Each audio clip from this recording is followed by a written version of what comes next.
What would you risk to save a life? In the dead of a rainy Oregon night, a young doctor defies every rule to cradle a dying wild bobcat kitten, never guessing his act of mercy will unleash a storm that shakes his hospital, his career, and a whole city's heart. When fear collides with compassion, which side would you choose? Where are you watching from?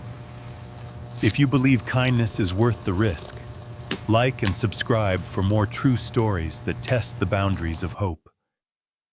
On a cold October night, as the clock struck 2:17 a.m., the corridors of St. Mary's Memorial Hospital in Oregon hummed with the kind of restless quiet only found in hospitals after midnight. Dr. Ethan Miller, 29, a pediatric resident barely 3 years into his calling, leaned against the window of the fourth-floor break room, mug of bitter coffee cooling in his hand, his mind trying to outrun the fatigue of a double shift. Rain streaked the glass.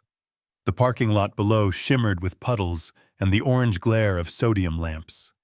October in Oregon had a way of pressing its cold, wet palm against the heart, squeezing out every bit of warmth. He thought he'd seen everything the night could offer. The emergencies, the heartbreak, the tiny miracles. But what happened next would shatter the routine forever. A sharp, urgent beep from the intercom broke his daze. A new patient coming in? He glanced at the ER doors, where ambulance lights flashed and receded in the distance. But no one was there. Instead, a movement caught his eye near the entrance, a small, lurching shadow on the concrete, barely visible against the slick blackness. Curiosity edged out exhaustion. He set his coffee aside, threw on his rain jacket, and hurried downstairs, every footstep echoing in the silent hallways. The glass doors slid open with a hydraulic sigh. Cold air slapped him awake as he stepped outside. There, collapsed beneath the flickering red emergency sign, was a tiny, sodden creature. A kitten? He squinted. No, not a house cat. The fur was tufted, spotted in gold and black, legs comically large for its body, its tiny head resting on a limp paw. As he drew closer, he recognized the telltale ear tufts and stubby tail. A bobcat kitten, no older than 8 weeks, alone, and on the brink of death. Its sides fluttered with ragged, shallow breaths, eyes cloudy, glassy with fever or shock. It was trembling uncontrollably, soaked to the skin, its wildness dimmed by the chill and hunger. Ethan's first instinct was medical. Check the airway, breathing, pulse. He crouched beside it, heart pounding, searching for injury. There were no obvious wounds, no blood, just a gaunt, starved little animal clinging to life. He hesitated. Every protocol screamed at him not to touch a wild animal, especially one this sick. Zoonotic risk, bite risk, hospital policy, legal trouble. All of it flashed through his mind. But then he saw, in the ghostly light, how the kitten's small body was racked by shivers, how its mouth opened and closed as if silently pleading. Something deep inside Ethan pushed aside all rational hesitation. In that moment, the hospital rules, the outside world, even his own career, all of it faded. There was only the truth of this helpless creature in the rain. He shrugged off his jacket, carefully scooped up the bobcat, and cradled it against his chest. Its fur was icy cold and sticky with mud, and as he hurried back inside, he felt its heartbeat thumping, frantic and weak beneath his palm. No one saw him on his way up the stairs. The night shift nurses were busy. The security guard was lost in his phone. He darted through the halls, breath tight with both fear and exhilaration, until he reached his call room, A narrow, barely habitable space cluttered with textbooks, coffee cups, and a faded blanket on the cot. He set the kitten on the blanket, heart racing. What now? He'd treated countless infants and children, but never a wild bobcat. He tried to recall his vet student friend's advice from years ago. Fluids first, then warmth. Carefully, he filled a syringe with saline, improvising an IV line from leftover supplies. He wrapped the kitten in a towel warmed in the hospital's microwave. As he worked, the animal's breathing slowed, though its eyelids fluttered in distress. He whispered gentle reassurances, knowing the words meant nothing to the animal, but everything to his own pounding heart. Minutes dragged into an hour. The world outside faded into the hush of the early morning, the rain relentless against the window. For the first time in ages, Ethan felt the raw vulnerability of someone making a choice with no safety net, no protocol, no backup, just intuition and compassion. He took a moment to examine the kitten more closely. Was it abandoned by its mother? Hit by a car? Poisoned? The possibilities raced through his mind.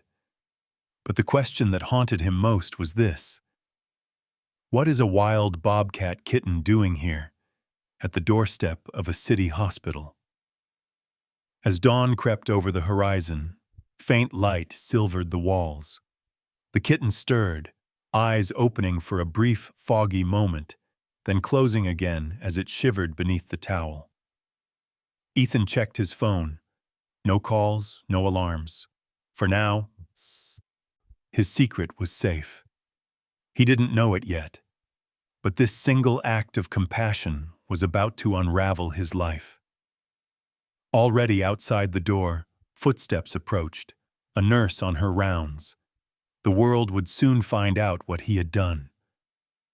But in that fragile bubble of pre-dawn quiet, Ethan only knew that for once, he had done exactly what his heart told him, no matter the risk.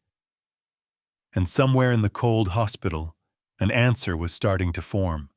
A wild bobcat kitten, barely alive, had arrived at St. Mary's for a reason that would upend everything Ethan thought he knew about medicine, compassion, and the unpredictable wildness at the heart of every act of mercy. Morning crept into the hospital on pale, hesitant legs. The world outside St. Mary's Memorial was still wrapped in fog, the city barely beginning to stir. But the hospital itself was already buzzing, the shifting of night to day, the handoff of patients, the low murmur of doctors catching up in corners. Dr. Ethan Miller, who hadn't slept at all, barely registered the change. His mind was locked on the bobcat kitten, still bundled in the makeshift nest on his cot. He had kept the animal hidden through the dawn, checking its breathing, adjusting the towel, slipping fluids into its skinny foreleg. It wasn't out of danger, but the tremors had eased. The kitten's tiny body seemed to melt deeper into the warmth, surrendering to the promise of comfort, even as Ethan's nerves bristled with anxiety. He knew the risk of what he'd done. Every rule, every training drilled into him since med school flashed in his mind. Do not bring wild animals into a clinical setting. Risk of infection. Legal consequences. Loss of license. And yet, something about the way that wild creature had trusted him, curled into his jacket, seeking shelter, made it impossible to regret his choice. At least not yet. He was just beginning to plan his next move, mentally weighing the possible disciplinary actions versus the slim chance he could sneak the animal to a wildlife rehab center when fate intervened. The door to his call room clicked open without warning. A nurse, barely older than Ethan, poked her head in, her hair pulled into a no-nonsense ponytail, a coffee cup balanced precariously in one hand. Forgot my phone charger. Oh! Her words cut off mid-sentence as she spotted the Bobcat Kitten. For a heartbeat, neither of them moved. Ethan's mind raced. Deny, distract, explain. But the nurse, instead of recoiling, edged closer, phone already out, her eyes wide with a strange mix of fear and fascination. "It's a baby bobcat," she breathed, snapping a quick photo. "How the hell did you—" But she didn't wait for an answer. Her fingers flew over the phone, thumbs tapping. Ethan felt a cold wave of dread rising as she stepped back into the hallway, already sharing the image with a friend, a group chat, maybe even her social feed. He tried to call after her, but it was too late. In the digital age, a secret could travel farther and faster than wildfire. Within an hour, whispers snaked through the corridors. The ER desk nurses traded glances. Orderlies peeked into the call room, pretending to check on supplies. By mid-morning, someone had posted the photo online, complete with the caption, "ER doctor rescues wild bobcat kitten, hero or reckless fool." The hospital's Wi-Fi shuddered under the sudden spike of traffic. Notifications exploded across every phone in the building. Hashtags appeared, a storm of likes, shares, angry comments, and heart emojis. Ethan tried to focus on his patients, on the small, determined children fighting for every breath, on their exhausted parents, on the unglamorous routines of rounds and charting. But everywhere he went, the story followed. Someone from administration cornered him outside the staff lounge, voice clipped and icy. "We need to discuss your actions, Dr. Miller." Nurses whispered as he passed, some with sympathetic smiles, others with pointed looks of warning. He slipped away at every opportunity, back to the call room, back to the kitten. He worried for its health, but now worried equally for his own future. He found himself staring at the bobcat, its ears twitching in restless dreams, wondering if this animal was about to cost him everything he'd worked for. But he couldn't bring himself to be angry, not with the creature, not even with the nurse. He remembered a quote from med school. "Compassion makes us human, but it also makes us vulnerable." That afternoon, the story went national. Major news outlets picked up the thread, turning Ethan's late-night act of mercy into a headline war. Young doctor defies protocol to save wild kitten. Public health at risk after ER stunt. Strangers argued in the comment sections. "He's a hero. He should be fired. Don't punish him for caring. He endangered everyone in that hospital." A handful of wildlife advocates reached out, some offering help, others warning of the risks. Hospital legal was called in. A meeting was scheduled, terse and unavoidable. By the end of the day, Ethan's life had shifted. He had crossed a line, one that could never be uncrossed. But even as the consequences closed in, there was a strange clarity in his heart. He remembered the kitten's trembling, its cloudy eyes searching for hope in the rain. He remembered his own hands, ungloved and shaking, making a choice. He had chosen to save a life, no matter the cost. And now, with the eyes of the world upon him, he knew he would have to answer for it. As the sun set beyond the hospital windows, the air thick with storm and anticipation, Ethan sat beside the sleeping bobcat kitten, his mind turning over the questions he knew would soon be asked in harsh, fluorescent-lit rooms. But there was no turning back. The moment he picked up that helpless, wild thing, he had committed himself to the consequences, good or bad, hero or fool. Outside, the world waited to judge him. Inside, the kitten stirred, breathing deeper, stronger, wrapped in the warmth and risk of a single act of mercy that would change everything. A strange hush fell over St. Mary's the next morning, the kind of uneasy calm that always seemed to precede a storm. For a brief, flickering moment, it looked as if the world had shifted back to its usual rhythm. Hospital life marched on.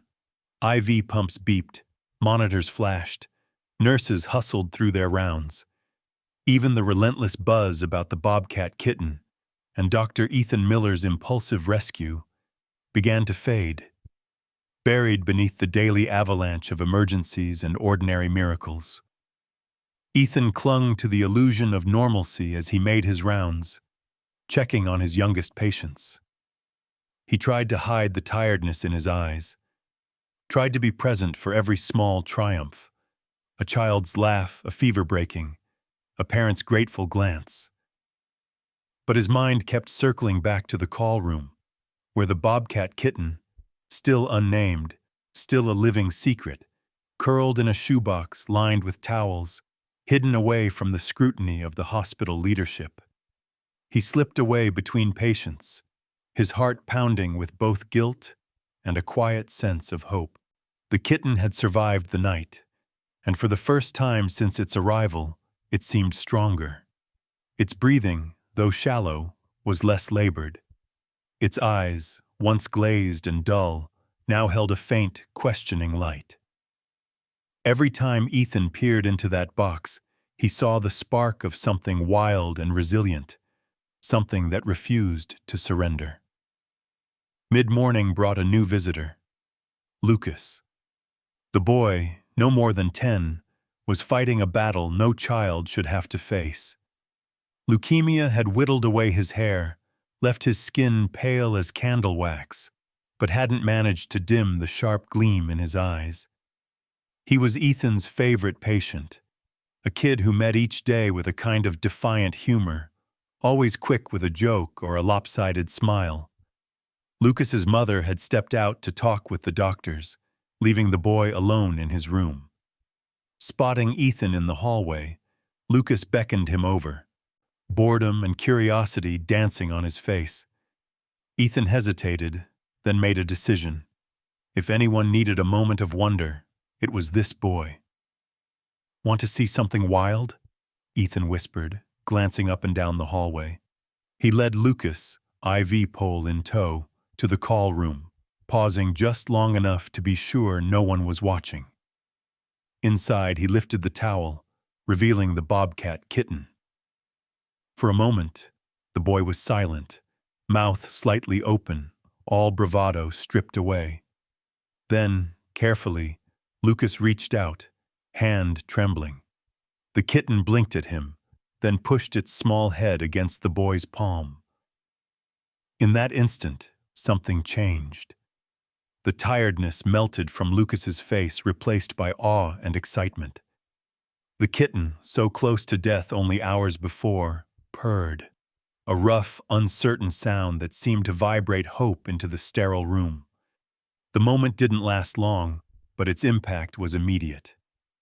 Lucas's mood lifted. He sat up straighter, chattered about big cats and wilderness documentaries, told Ethan he was the coolest doctor in the world. The hospital, for all its suffering and rules, felt suddenly alive with possibility.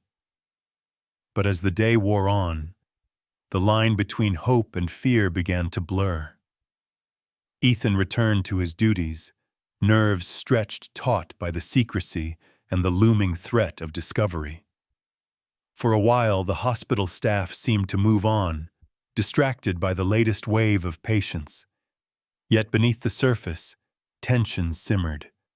Rumors swirled, a pediatrician harboring a wild animal, risking the health of immunocompromised kids. Some staff quietly supported Ethan, others muttered about liability and reckless endangerment. The air grew thick with suspicion and uncertainty. The crisis came without warning, as such things always do. Ethan returned to the call room just before dusk, only to find the kitten shivering violently, its tiny body burning with fever. Its lymph nodes were swollen, and a faint, sickly smell clung to its fur. Panic clawed at Ethan's chest. He checked the animal's gums. Pale, almost white. He fumbled with his phone, snapping photos, taking frantic notes, trying to recall everything he knew about zoonotic diseases.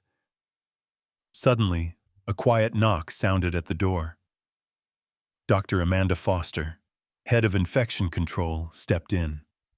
Her eyes flicked from the feverish kitten to Ethan's drawn face. She knelt beside the box, her hands gentle, her expression unreadable. In a low voice, she spoke words that chilled Ethan to the bone. "This looks bad. Plague is rare, but in the West, it's not unheard of. Rodents carry it. Sometimes bobcats, too." Amanda's words tumbled through Ethan's mind, dredging up facts from med school. Most people thought the plague vanished after the Middle Ages, but the reality was far different. In the American West, dozens of cases still popped up every year, usually from rodents, sometimes from animals like this. It was a disease out of history books, yet it lived in the shadows of the present. Amanda's warning was clear. She needed to alert hospital leadership, to start protocols no one wanted to use. The threat of a possible outbreak, of a modern Black Death inside a children's hospital, was enough to send the staff and the world outside into a tailspin. As Amanda left to make her report, Ethan sat frozen, staring at the kitten, fear and guilt warring inside him. What had begun as a simple act of compassion now threatened to spiral out of control. And somewhere, just beyond the door, the world was about to learn that the oldest of dangers could still find its way into the safest of places. The hospital's stillness shattered with the word no one wanted to hear: plague. The news traveled with shocking speed, passing from the infection control team to hospital leadership, then leaking out into the ever-watchful digital world beyond the hospital's walls. In the blink of an eye, what had been a whispered risk became an open crisis, infecting not just the pediatric wing, but every corner of St. Mary's Memorial. Ethan barely had time to process the change. One moment, he stood by the kitten's side, desperately checking its vital signs. The next, he was swept up in a storm of protocol. Leadership moved with military efficiency. Doors sealed, warning signs slapped up, and emails fired out to all staff. The order was clear and chilling: isolate the kitten immediately. This is a possible outbreak risk. The hospital's incident response team snapped into motion. Hazmat suits appeared, staff donning masks and gloves with shaking hands. The Bobcat Kitten was placed inside a plastic crate lined with towels, whisked away to a sealed treatment room under the sharp glare of fluorescent lights. Every surface Ethan had touched was wiped down, scrubbed with bleach. His own hands, though he'd scrubbed them raw, felt stained with the weight of responsibility. Tension surged through the building like electricity. In every break room, on every phone, the debate exploded. "Protect the kids, euthanize it now!" clashed with, "It's just a baby, don't kill it!" Online forums lit up. Parents demanded reassurance, and rumors swirled about a zombie plague in the children's ward. A handful of animal lovers sent offers of help, while others, gripped by fear, called for Ethan's firing. Within hours, the pressure on leadership mounted. Ethan was summoned to an emergency meeting. The boardroom was packed. Administrators, legal counsel, infection control, a handful of senior nurses, all masked and on edge. The questions came rapid fire. Why did you bring it inside? Did you know the risks? What about the children, especially the immunocompromised? Ethan answered as best he could. Yes, he knew the rules. Yes, he'd acted on instinct. No, he'd never meant to endanger anyone. But the logic of compassion did little to calm the room. Protocol had been broken, and now the institution itself was at stake. As the meeting dragged on, new alarms rang through the pediatric floor. Lucas, the leukemia patient who had bonded so quickly with the kitten, had spiked a fever. Nurses rushed to his bedside, monitors blaring, his mother weeping in the hallway. The timing was a dagger to the heart. Ethan's own blood ran cold. The implication was clear, and his worst fear solidified. Had Lucas been infected by his moment of kindness? Lucas lay limp, pale, and shivering as the pediatric team hovered, urgent and efficient. Blood was drawn, samples rushed to the lab, antibiotics started preemptively. Outside the glass door, Lucas's mother pressed her hand to her mouth, eyes wild with terror. The situation fed the internet frenzy. Screenshots of Lucas, frail and feverish, with the Bobcat in his lap just hours before, spread across social media, accompanied by panicked speculation. Ethan was branded both a hero and a villain, sometimes in the same sentence. "This is what happens when you play God," one post read. Another said, "Only a fool puts animals before kids." But some, seeing the fear in Lucas's eyes, urged mercy and patience. Don't punish the doctor for caring too much. As evening descended, the hospital's corridors felt changed, charged with the tension of suspicion and fear. Even staff who had previously supported Ethan kept their distance, uncertain where blame might land. The pediatric ward, normally alive with the sounds of children, grew hushed and watchful. Dr. Amanda Foster, always the calmest in a crisis, sought Ethan out late in the evening. In a quiet corner, she tried to offer perspective. "The Black Death sounds terrifying, but today plague is treatable with antibiotics if caught early. Few people know that," she reminded him. Her words carried authority, but Ethan found little comfort in them. He replayed the image of Lucas hugging the kitten again and again, guilt gnawing at his core. By midnight, the fate of the kitten, and perhaps Ethan's career, hung in the balance. Lab results were still pending, but the hospital's board had made their stance clear. All decisions from now on would be guided by containment, not compassion. Ethan sat alone outside Lucas's room, sleepless and heartsick, caught in the terrible space between what he knew was right and what the world demanded. Beyond the hospital, the debate only grew hotter. Would St. Mary's choose caution over kindness? Would a frightened community, in its quest for safety, erase all trace of the wildness that made Ethan human? In the hush of the night, every shadow seemed heavy with consequence. Every whisper a possible verdict.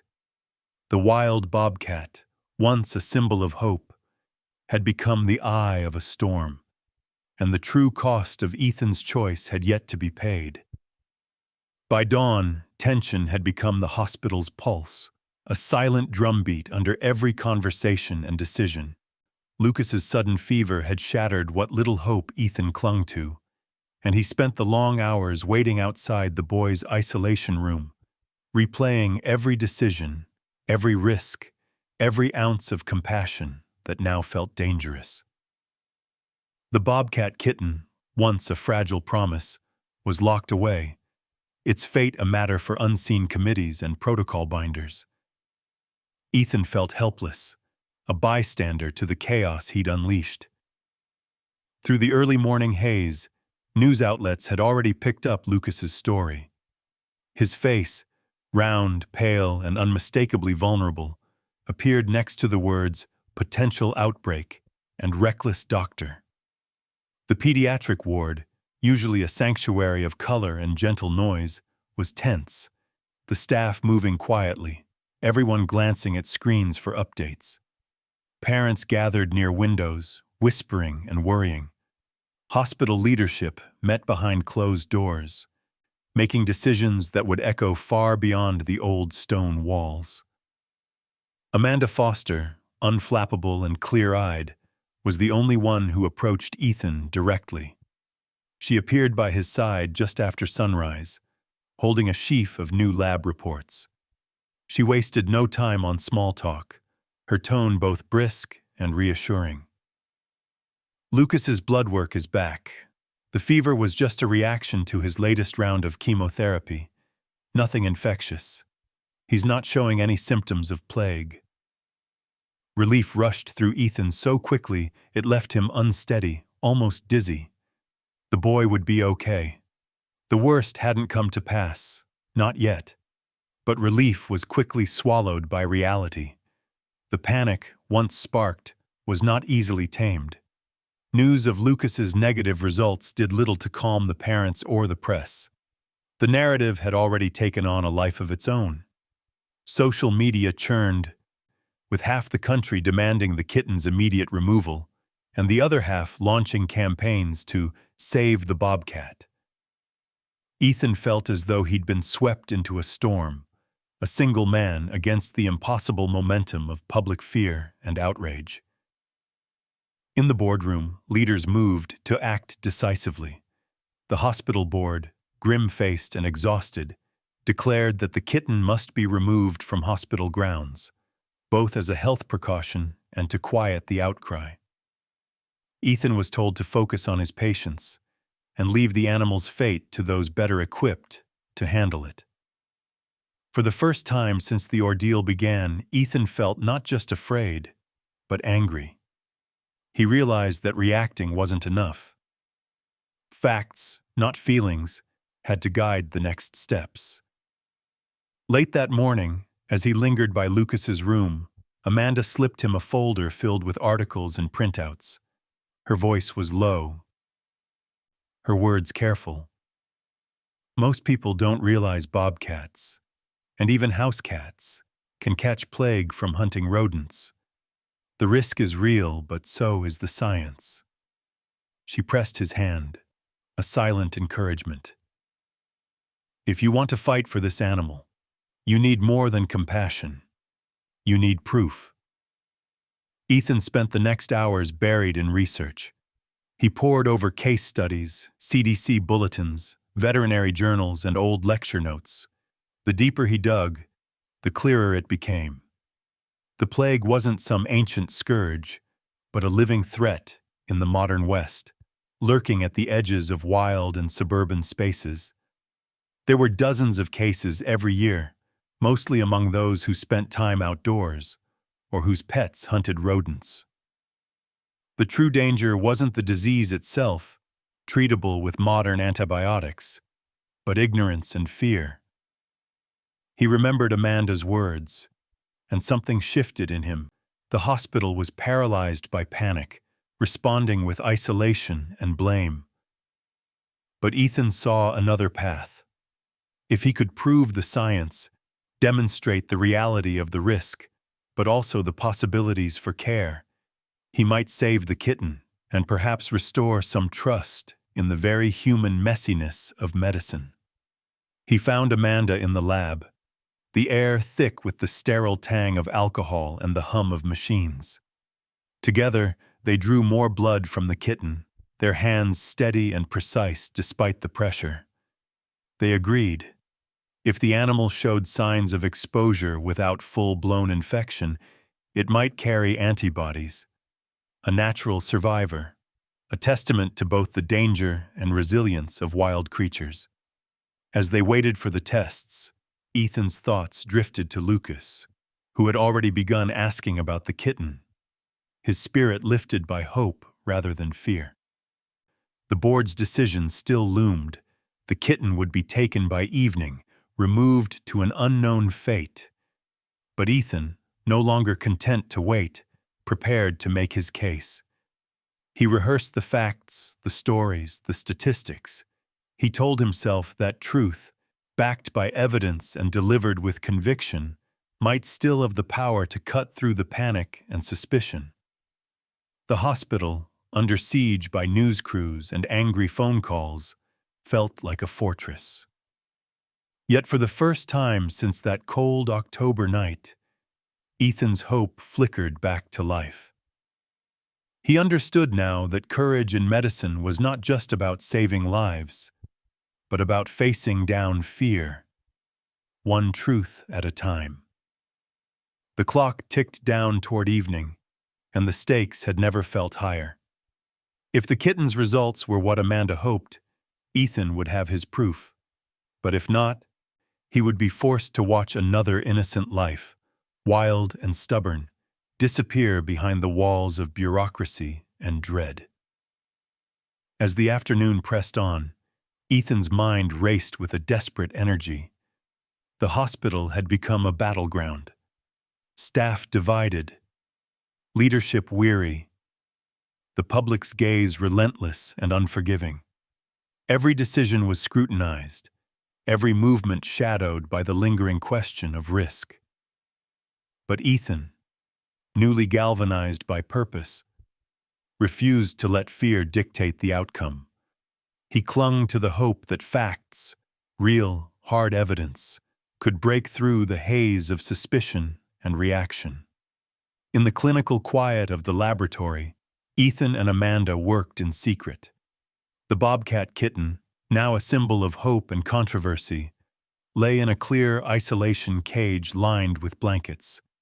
Its breathing was easier, its eyes brighter, small signs of survival that fueled Ethan's resolve.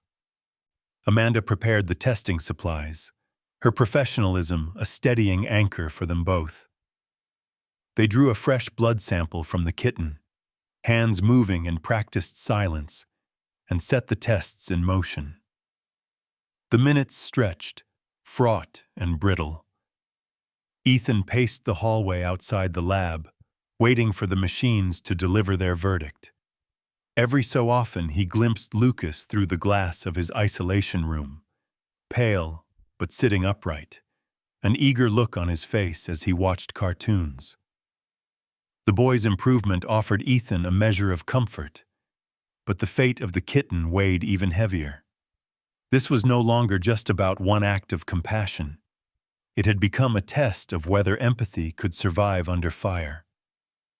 Finally, Amanda appeared in the doorway, a slip of paper in her hand. Her eyes met Ethan's, unreadable for a moment. Then, as she handed him the results, the faintest hint of a smile. The tests were clear. The kitten's blood carried positive antibodies for plague, but no active infection. It meant the animal had survived exposure in the wild, emerging not only alive but naturally immune, a rare badge of survival. In a world that treated such cases as threats to be eradicated, here was living proof of resilience, a story that deserved to be told. Amanda spoke quietly, her words soft but urgent. Survivors often carried antibodies, she reminded him, their bodies having battled and beaten the very threat that frightened everyone now. "This little one is living proof," she said, her voice carrying a weight that Ethan felt in his bones. Buoyed by the results, Ethan hurried to prepare a presentation, organizing the data, printing out charts and medical references, writing out the facts in the clearest language possible. He knew the hospital board would not be easily swayed by emotion. They would want science, and he was determined to give it to them. As he worked, news trickled in from the front desk. Reporters had arrived. Parents were threatening to pull their children from the ward, and animal control had been notified by the state health department. The situation was coming to a head. As dusk settled over the hospital, the building's mood turned grim. A rumor spread that a state health official was on their way, and that the kitten would be taken into custody. No exceptions. Ethan felt the minutes slipping away, every second bringing him closer to losing the small life he had risked so much to save. He rushed to Amanda, who listened intently and nodded. Together they agreed to confront the board, no matter the risk.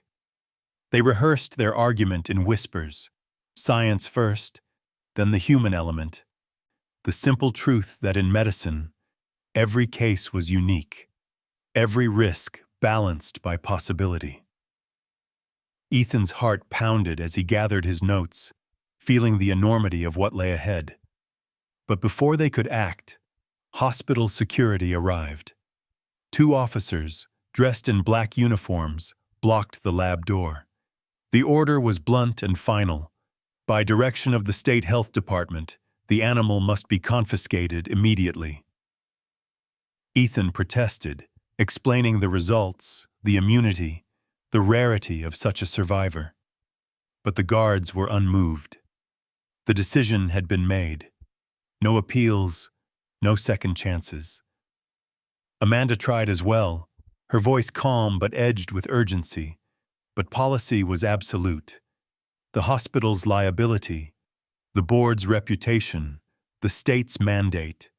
These, it seemed, mattered more than a new discovery. Ethan watched, powerless, as the kitten was lifted from its cage, its small body trembling but alive, eyes wide as it was carried away in a carrier box. The sight stabbed at his heart. So much hope, so much struggle, now reduced to a file number and a transfer order. He wanted to shout, to plead, but the moment slipped by in a haze of protocol and regret. As the security team disappeared down the hallway, Ethan was left with the results in his hands and the question burning in his chest. Would the truth be enough? Or had fear already claimed victory? He stood in the gathering dark, the future uncertain, the stakes higher than ever.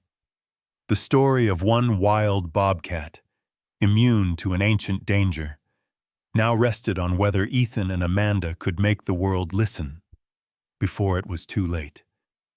The hospital's fluorescent corridors glowed with a cold light as evening deepened. Every shadow stretched long by the tension that pulsed through St. Mary's Memorial. Outside, storm clouds built over the city, but inside the real tempest was already raging. News crews clustered at the hospital entrance, their satellite trucks parked like armored beasts, lenses hungry for fresh drama. The pediatric ward, once a haven for healing, felt more like a stage set for a crisis. The staff spoke in urgent whispers, eyes darting toward the administrative wing where the board had gathered, summoned for an emergency session. Dr. Ethan Miller stood in the hallway with Amanda, his hands trembling slightly as he clutched the folder filled with test results, articles, and the hard-won evidence of the Bobcat Kitten's immunity. Each page felt heavy, a burden of proof he wasn't sure the world was willing to believe. He replayed the loss of the kitten, taken by security, its fate now in the hands of bureaucrats and distant officials. Doubt gnawed at him. Would the truth even matter anymore? But Amanda's steady presence reminded him what was at stake. The board wasn't just deciding the fate of a single animal, but the shape of compassion in a place built for healing. They weren't just weighing the threat of an ancient disease. They were deciding whether fear or reason would guide the hospital's future. The boardroom doors opened, and Ethan entered the fluorescent-lit chamber, feeling the full gravity of the moment. Around the table sat administrators, the chief of staff, lawyers, and a handful of senior doctors. The atmosphere was thick with tension, but also anticipation, a sense that something larger was unfolding. Ethan began, voice unsteady at first, but growing stronger as he laid out the facts.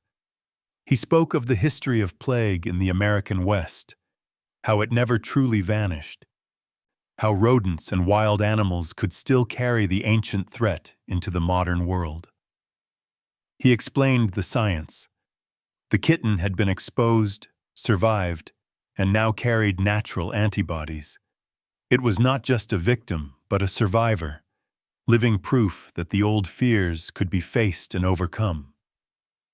He cited the latest CDC research, laid out the protocols for treating and containing the disease, described the power of antibiotics, and emphasized how few people in the country ever died of plague anymore, because of swift intervention, not panic. As he spoke, he saw a few heads nodding, doubt giving way to curiosity, resistance softening with the weight of evidence. At the end, Ethan paused and looked around the room. The silence was taut, broken only by the buzz of a phone somewhere outside. He finished not with data, but with the simple truth of what he'd seen, how the Bobcat's struggle and survival had sparked hope in Lucas, a boy who needed every scrap of it. Compassion had risks, but so did fear. Sometimes, in medicine, Ethan concluded, the hardest thing isn't fighting disease, it's fighting the panic that follows it. Then, almost on cue, the boardroom doors opened. A small, pale figure entered, clutching Ethan's hand for support. Lucas, gaunt and tired but determined, stood in front of the board with his IV pole trailing behind him. He didn't say much. He didn't need to. His presence was a silent argument for the healing power of hope, a living reminder of what was truly at stake. All the faces around the table softened. Even the legal team, who had been so rigid, seemed to falter under the boy's steady gaze. For a moment, the sterile world of protocol and liability was interrupted by something raw and honest. The chief of staff cleared his throat and spoke, his words careful but changed. The evidence is clear. The risk is real, but it is not what the public imagines. The animal is not a threat. It's a survivor. It's also a symbol. We owe it to our patients and to ourselves to do the right thing, not just the safest thing. As word spread beyond the boardroom, public pressure mounted. The story was everywhere. On TV, online, in text messages bouncing between worried parents and animal lovers. Calls flooded in, some angry, some grateful, all demanding to know what would happen next. Under this pressure, fueled by facts, compassion, and the simple courage of a sick boy, the hospital board backed down. They voted, in full view of the press, to allow the kitten to remain at the hospital, under strict medical supervision. The wild animal, once marked for removal and likely death, was returned to its makeshift nest, where Lucas could visit and the staff could learn. Ethan watched the reunion from outside the treatment room window as Lucas, masked and careful, stroked the kitten's fur. For the first time since this began, Ethan felt the sharp ache of hope. Fragile, yes, but real. In that moment, the hospital was changed. It was more than just a building filled with rules and risk charts. It was a place where mercy and truth, even under siege, could win the day. Yet Ethan knew the struggle wasn't over. There would be consequences. The world wasn't likely to forget his defiance. But for one wild, miraculous night, he'd seen compassion outlast fear. Dawn arrived heavy and gray, rain streaking the hospital windows as if trying to wash away the memory of the storm that had raged within St. Mary's Memorial. The Bobcat Kitten lay curled beneath the glow of a small warming lamp, its fur now clean and brushed, its sides rising and falling in a steady rhythm. The hospital itself was changed, as if the battle between fear and hope had carved new scars in its walls. For Ethan, the cost of his defiance was only beginning to reveal itself. The hours after the board's decision blurred together. First relief, then exhaustion, then the cold realization that every act of courage comes with a price.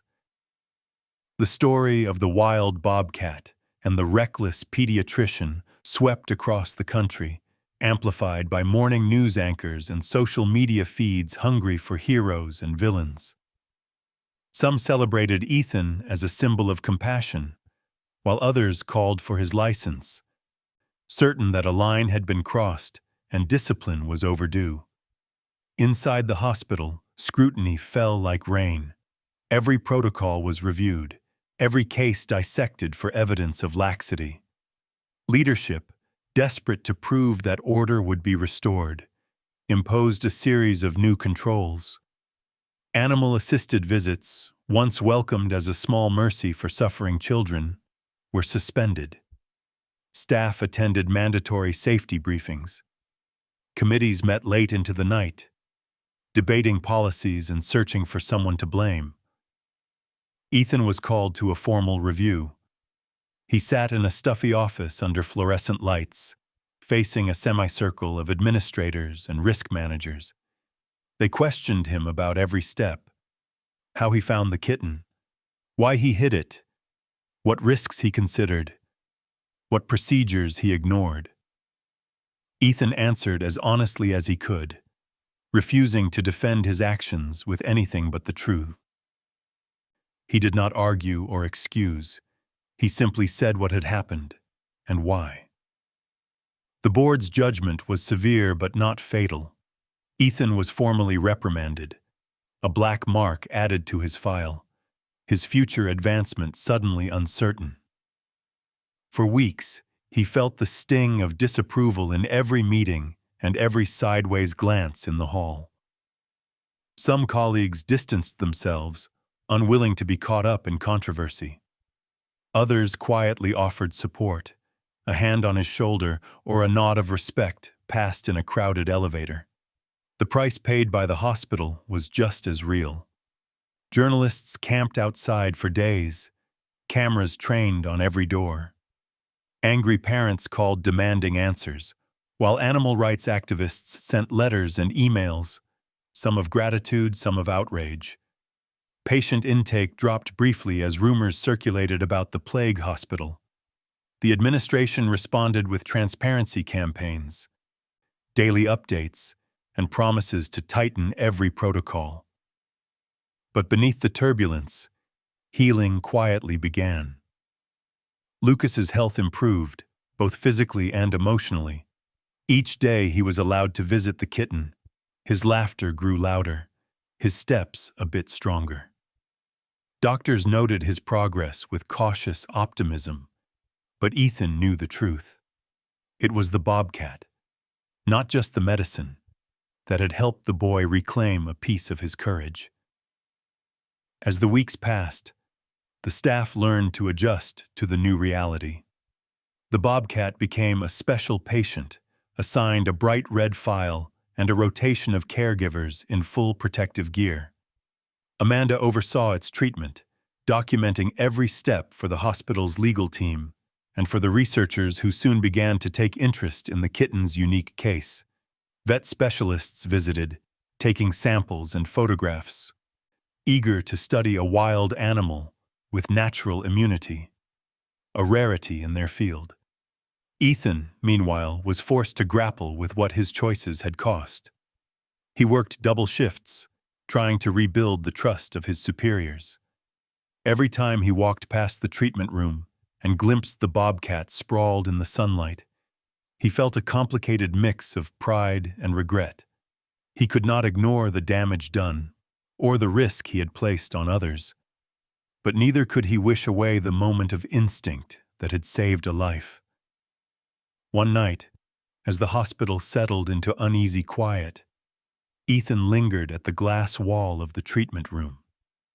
He watched as Lucas, freshly unhooked from his IV, reached out to gently stroke the bobcat's fur.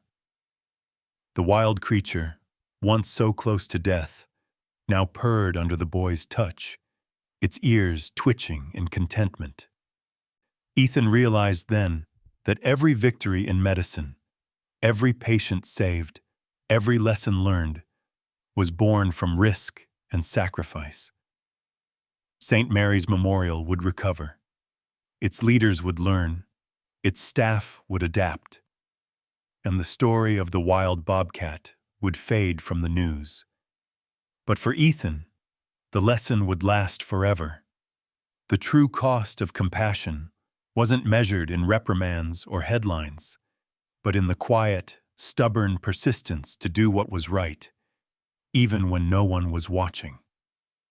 The price had been paid, but the rewards, hidden in small moments of healing, laughter, and hope, would outlast the pain. A month passed, and with it, the sharp edge of controversy at St. Mary's Memorial Hospital slowly dulled. The headlines faded, the camera crews drifted away in search of fresher drama, and the hospital's daily routines reclaimed their natural rhythm. But beneath the surface, subtle transformations lingered, changes in policy, in perspective, and perhaps most importantly, in the hearts of those who had witnessed the crisis firsthand. It began with small gestures. The pediatric ward, once fearful and tense, grew softer again as children laughed and played in the hallways, their parents finally breathing easy. The Bobcat Kitten, once the center of national debate, settled into a new role, a symbol, a secret talisman of survival. Under Amanda's careful supervision, the animal continued to thrive, its fur growing sleek and healthy, its wild eyes still quick and alert. Hospital leadership, keen to balance caution with progress, announced the launch of a tightly regulated animal-assisted therapy research program. The trial was designed with every possible safeguard in mind: double barriers, rigorous screenings, detailed hygiene protocols. But for the first time, administrators admitted that there was real, measurable value in the healing bond between patient and animal. What had started as a crisis became a catalyst for innovation. Ethan found himself both at the center and on the periphery of this new beginning. He was allowed to participate in the program, but always under supervision, his actions monitored, his decisions reviewed. It was a humbling experience, but also a hopeful one. He found a strange comfort in the structure, the careful checklists and strict routines, because within them lay a hard-won freedom to do good, even if only in measured doses. Every day, Lucas visited the Bobcat, his health now stable enough that he could spend longer hours outside his room. The boy's laughter echoed down the ward, drawing other children to the glass walls where the wild kitten played. For kids who had spent too many nights in sterile rooms, the animal was a living reminder that survival sometimes looked wild and untamed, a spark of life where despair once lingered. Ethan often paused outside the enclosure, watching the interactions with a blend of pride and humility. The kitten's journey from near death on a rain-slick sidewalk to beloved patient mirrored the journey of every child fighting for a second chance. Staff who had once doubted the wisdom of Ethan's decision now saw the results for themselves. Children more engaged in their therapy, parents more hopeful, even nurses and doctors finding joy in the unexpected. It was Amanda who first articulated what so many had felt but struggled to put into words. In a staff meeting one afternoon, surrounded by charts and policy manuals, she reminded everyone, "Plague sounds terrifying, but in the US it's rare and treatable. The greater danger isn't the disease, it's fear itself. The fear that makes us turn on each other." Her words landed like a stone dropped in still water, sending ripples through the staff. Ethan reflected on those words as he walked the halls, seeing how the crisis had drawn invisible lines between people. Then, in the aftermath, erased them through shared effort and empathy. The fear that had once demanded walls and suspicion was replaced, day by day, with cautious hope and curiosity. The bobcat's presence brought unexpected lessons. The children learned not only about animals, but about courage, vulnerability, and the possibility of recovery against all odds. Lucas, whose own future had once seemed so uncertain, now helped other children face their fears. He became a mentor of sorts, encouraging a girl terrified of needles, comforting a boy struggling through a difficult round of treatment. Where once he was the sickest in the ward, now he was its source of inspiration. Staff meetings became forums for growth instead of blame. Amanda and Ethan, now regarded as partners in innovation, led discussions on patient-centered care, on balancing risk and reward, on the importance of compassion in an environment obsessed with protocol. Hospital leadership, while still wary, opened the doors for new research, inviting veterinary experts and psychologists to observe the program and contribute insights. In quiet moments, Ethan allowed himself to remember that first cold October night, the sense of helplessness, the instinct to act, the surge of hope that had driven him past every rule. He knew now that the lesson wasn't about never making mistakes, but about facing the consequences with honesty and learning from the struggle. St. Mary's had been changed, not by a single act, but by 1,000 small choices, a stubborn refusal to let fear win. And so the hospital found its new normal. Children's laughter and animal paws echoed through the halls. Old rules were re-examined, not out of defiance but out of a newfound trust in the healing power of risk, when guided by compassion and knowledge. The wild bobcat, a living contradiction, reminded them every day that the things we fear most can sometimes lead to the greatest discoveries. Ethan watched the sun set through the glass walls of the pediatric ward, his heart lighter. The world was not perfect. Mistakes had been made, prices paid, trust broken and slowly rebuilt. But here, at least, they had chosen hope over fear, and in doing so changed the story not only for themselves, but for everyone who would come after. Long after the news vans rolled away and the frenzy of judgment quieted, the story of the wild bobcat kitten and the young doctor who defied the rules continued to ripple outward. It became a tale shared in the hospital cafeteria over coffee, in classrooms across Oregon, and, eventually, on screens all over the nation. For weeks, people argued about it online and in person. What should compassion look like? Where is the line between safety and mercy? The hospital itself was forever changed. In the months following the crisis, St. Mary's Memorial developed an identity that reached beyond its city. Parents who once avoided the pediatric wing now requested transfers in. Reporters requested interviews about the hospital's new animal-assisted therapy program, how it was shaped by lessons of risk and reward, of science and empathy. Medical journals published case studies, and not just about zoonotic disease, but about the measured integration of animal therapy in immunocompromised settings. Yet the true legacy lay in the subtler ways the story took root. Nurses found themselves sharing 5 things you didn't know about plague with parents who still flinched at the word. Patients' siblings scribbled drawings of wild kittens in get-well cards. One local school started a science club project, tracking diseases that survived into modern times and how medicine adapted, not only to threats, but to fears. Inside St. Mary's, the bobcat kitten matured under careful supervision. Amanda's records showed its continued good health. Ethan documented each new milestone, from the animal's first playful pounce to its wary acceptance of a handful of staff. To the children, it became a fixture, sometimes an audience for whispered secrets, sometimes a challenge to see who could draw it best. For Lucas, the bond deepened. Each day he grew stronger, his remission holding steady. His story and the kitten's had become intertwined.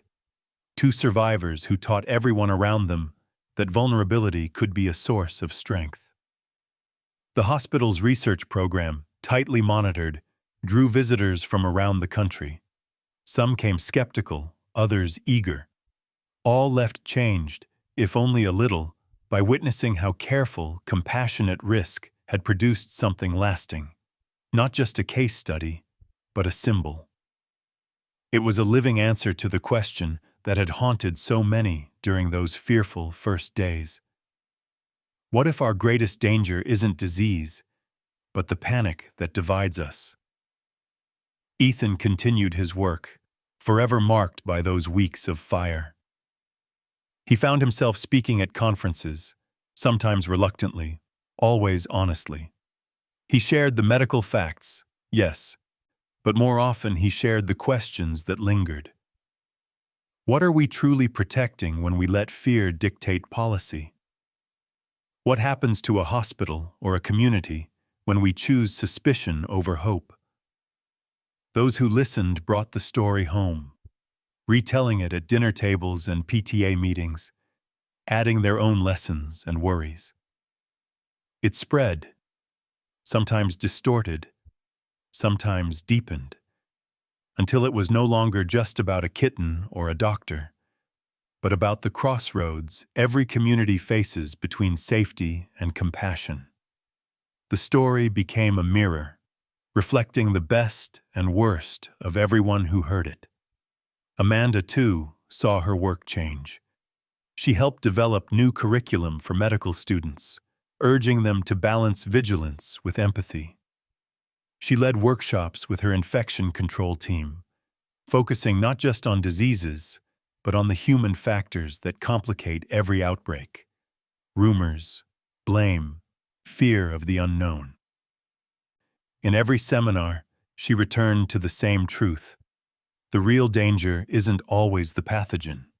Sometimes, it's how we turn on each other in the shadows of uncertainty. The bobcat, once wild and doomed, became a living bridge between the world of rules and the world of wonder, between medicine and hope. Even after it was eventually released to a sanctuary, photos and updates lined the hospital's bulletin boards. Its legacy remained, a living question. What risks are we willing to take for mercy? And so, as autumn returned to Oregon, the hospital found itself changed in ways that no protocol or policy could ever fully predict. The memory of that rainy October night remained, a reminder of one young doctor's act of courage, the fallout that nearly cost him his career, and the stubborn resilience of a tiny wild creature that refused to die. The story didn't end with a final verdict, but with a question echoing in staff meetings, in classrooms, and online forums everywhere. If one day you had to choose between safety and compassion, what would you choose? Parents and staff, patients and passers-by, all found themselves drawn to that question, debating it, sharing their own moments of risk and mercy. The conversation, sparked by a single act of kindness, grew into a movement, sometimes quiet, sometimes contentious, but always alive. In the end, perhaps that was the greatest outcome. A community reminded that sometimes the truths we least expect can change how we see the world and each other. That the wildest things in life, disease, compassion, hope, can never be fully tamed, only understood and met with courage. And so, as the sun set through the rain-streaked windows of St. Mary's Memorial, Ethan watched new patients arrive, new stories begin. He smiled, knowing that somewhere out there, people were still talking, still choosing in their own ways, between fear and kindness. The wild, impossible heart of mercy had found its way into the world, and for now, that was enough.